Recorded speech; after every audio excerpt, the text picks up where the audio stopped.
Christmas has come early for Astros fans. The Astros have a new first baseman.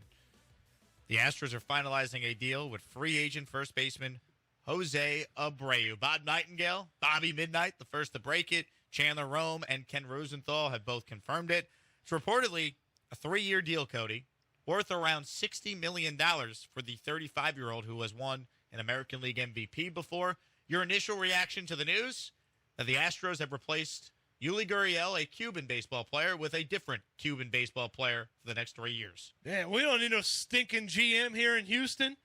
Mad King's taking care of business. And if he wants to spend, he's going to spend. This was one of the moves that was concerning when you saw the overpay for Rafael Montero, and you see everything else that the Astros are involved in, some of the conversations that you have about what this team may do or what this team may add and things of that nature. And when you start thinking about those things and you start paying attention to those things, you're thinking to yourself, well, you overpaid on Rafael Montero. Like, can you afford this? Can you still do this? Can you still do that? And Jim Crane's got the cash. They got the space under the luxury tax. And Jim Crane went on and spent it, and spent plenty of it on Jose Abreu. It's a big-time bat to add to your lineup. Makes this offense ferocious. The defense is certainly good enough over there at first base. Is it going to age super well? Probably not. Like, the third year of this may not be near as good or anywhere close to as good as years 1 or 2 are. But for the first couple of years of this 3-year reported deal, Jose Abreu is going to be a fantastic middle to back part of your lineup slugger that you're going to have penciling in for damn near 162. This guy plays a ton of baseball. He's a former MVP.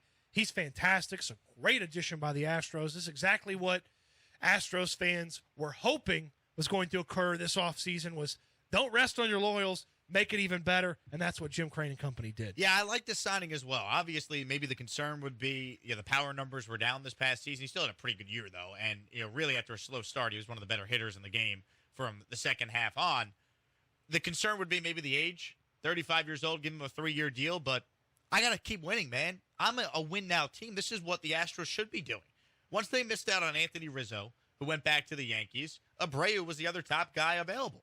And I think it's a good sign that even without a GM who's ever making this decision, I guess ultimately it's Jim Crane, that you're trying to stay aggressive, spend money, and keep this team really good. Because, yes, the Astros are the defending champs, but their offense was not as good as it had been in previous years. Their pitching staff was so unbelievable. And, yes, I'm sure it'll be very good again next year, but it was, historically good.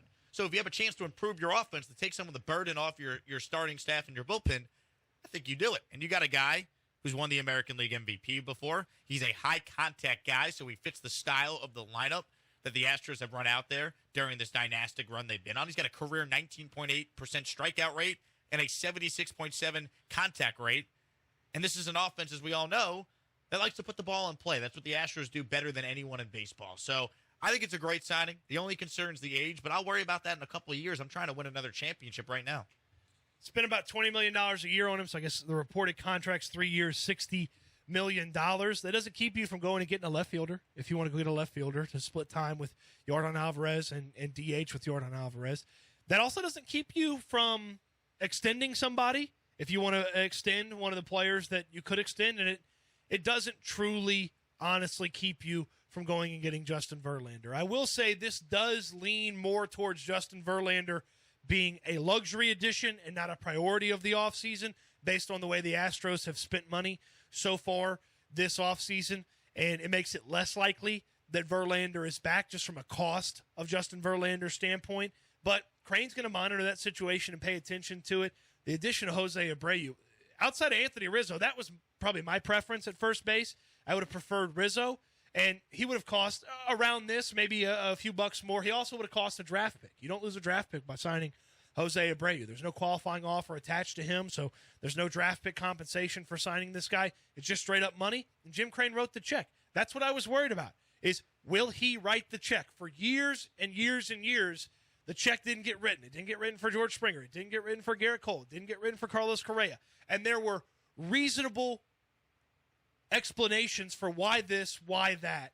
And then it worked this year. You didn't write the check for Carlos Correa. Jeremy Pena ends up as the ALCS MVP, ends up as the World Series MVP. That's awesome.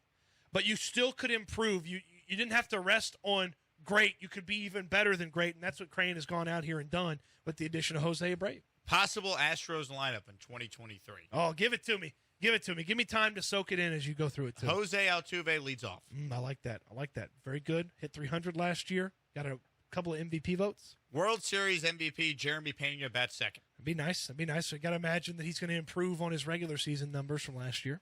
Third place MVP vote getter Yordan Alvarez bats third. Oh, is the shift going to be available for people to stop Yordan Alvarez? Oh, it's not? Oh, okay. So you're going to be even better? Gotcha.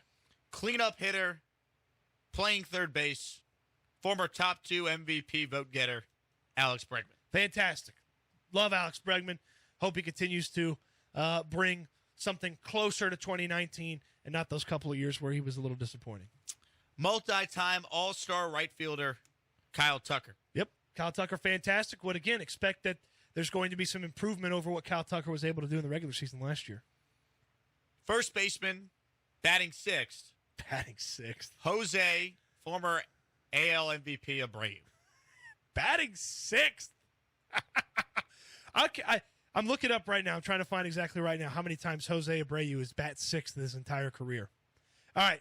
He's batting sixth in the lineup that you just put together, right? Well, I'm not Dusty, but this is what my lineup would look like. Okay. All right. So in Jake Asman's lineup, which very much should resemble what Dusty's lineup should look like, he's batting sixth.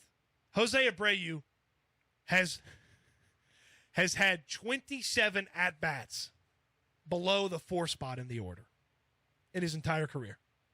He's bat second, third, or fourth in his entire career. He had 27 at-bats. And now he's the 6th hitter for the Astros. That's incredible. That's a great job by the Astros. Great job by Jim Crane. DH, don't really have one for you. I think that's to be determined. Could be Yordan if they sign a left fielder. Could be Michael Brantley if they bring him back. Yeah, DH to be determined. Batting 8th in center field, Chas McCormick. Yep. And batting 9th, Cody's favorite baseball player, Martin Maldonado. Don't know that he's my favorite baseball player, but Martin Maldonado batting 9th, you can certainly do worse, but you can also do a lot better. You can also do a whole lot better. Maybe that's Corey Lee. You never know. So the Astros' new infield has Jose Abreu, won an MVP. Jose Altuve won an MVP. Alex Bregman came in second for an MVP. And Jeremy Pena, he's won 2 postseason MVP awards. It's pretty good. Pretty good. Pretty good. All right, what's next? Now I'm spoiled. I've What's next? You are spoiled. I'm spoiled. What's next? If the Mad Cole, you get Cole. If the Mad King is going to, no, I already got a Jose Abreu under the Christmas tree or under the. Is there a Hanukkah tree? What do you put the presents under in Hanukkah? That'd be the Hanukkah bush. Okay. BK's off today, or you know what? I'm sure BK will be mad if I keep saying he's off today. He would argue, well, I worked for Paul Gallant earlier today, so I didn't have to come in. He's off the Wheelhouse today. He's off the Wheelhouse, correct. So under the Hanukkah bush, under the Christmas tree, whatever it is. You already got what a do they Jose do for Abreu. Kwanzaa, by the way? No idea. Anyone celebrate Kwanzaa out there, text us what you do with your presents. Yeah, where do you put them? Under a tree, under a bush, under a, I don't know, whatever. What's another, a shrub? A shrub? That's another tree-like substance. A shrub. A shrub, Maybe they do trees too. Maybe they do bushes. I don't know. Well, Festivus. Have you ever celebrated Festivus? I have the airing of grievances. There's no presence in that, though. Correct? Well, you air grievances. And You have a Festivus poll. Well, I will be airing a grievance if this is the last move the Astros make this offseason. I don't think they're done. I don't think they're done either. That's the scary part. If you're one of the other teams in the American League trying to catch the Astros and beat them, and if you're one of the teams in the National League hoping to win the National League and play them in the World Series, and I don't believe they're done. I could see them adding a backup catcher who's a little bit more bat forward than glove forward, and then what they're going to do with the left field / DH position. That is something that is of interest as well. Not quite sure. I was thinking to myself, okay, if they didn't do something at left field DH, what could they do? I suppose you could play Chas McCormick in left field and just hope that Pedro Leon carries center field for you. But Leon didn't hit super well at AAA Sugarland last year. He had a little bit of success, but it wasn't super consistent or fantastic. And so that may be a big jump. And, yeah, Astros fans are spoiled, and they're going to want more, and they're going to – I don't know that they're going to feel they need more, but they're going to want more. So you mentioned Justin Verlander. Let's update everyone on where things stand there. John Heyman is reporting that the Dodgers have met with Justin Verlander earlier today. Obviously, the Dodgers are a West Coast team. Yep. The Dodgers have a major need for an ace. They have $1 gazillion. And the Dodgers have money to pay Justin Verlander the Max Scherzer contract that Jim Crane said he's reportedly. I keep saying reported. The contract that Justin Verlander is looking for, that the owner said he was looking for. Right. Did they meet with him in person, or was this a Zoom call like the Mets? Well, doesn't Verlander have a home in L.A.? I would assume so. I feel like everyone's got a home in L.A. when you're rich. Yeah. When you're rich, you have a home in L.A. and you have an apartment in Manhattan. Sure. Those are the requirements. Sure. If you ain't got one of those, you ain't rich, I guess. No, I guess I'm not rich. I have neither. Because, I made fun of the Mets with the Zoom call. Obviously, you could still meet him in person whenever you wanted. But the Dodgers talking with him, that is a fit that fits like a glove. Lots of money, short-term deal, super need for the Dodgers from the pitching standpoint. And for Verlander, some of the things that we believe he wants to accomplish in the regular season is very easy to accomplish with the Dodgers. It's one of the best teams in baseball. He's going to have an opportunity for the offense to take care of him basically every time he goes out there. And he won't be the only big addition that they make. Like, that's going to be the case, I guess, as well with the Mets. If they got interested in Justin Verlander, Verlander's not the only thing the Mets would do. They would do some other things, you would think, as well. The Dodgers, it won't just be Verlander. They do some other things. Mystery Team 1 or Mystery Team 2 that pops up for Verlander, he may be the only thing that team does the entire offseason, so that may be less attractive to Verlander when he thinks about those spots. And, oh, by the way, if I'm Justin Verlander, I'm keeping an eye and I'm keeping communication open with Houston in case Jim Crane's feeling froggy. They just got a lot better. The Astros did. They got a lot better. They got a much better first baseman from an offensive standpoint than they had last year. So I'm keeping my eye open. I'm keeping my options open. But take every meeting you can if you're JV and try to get as much money as you can.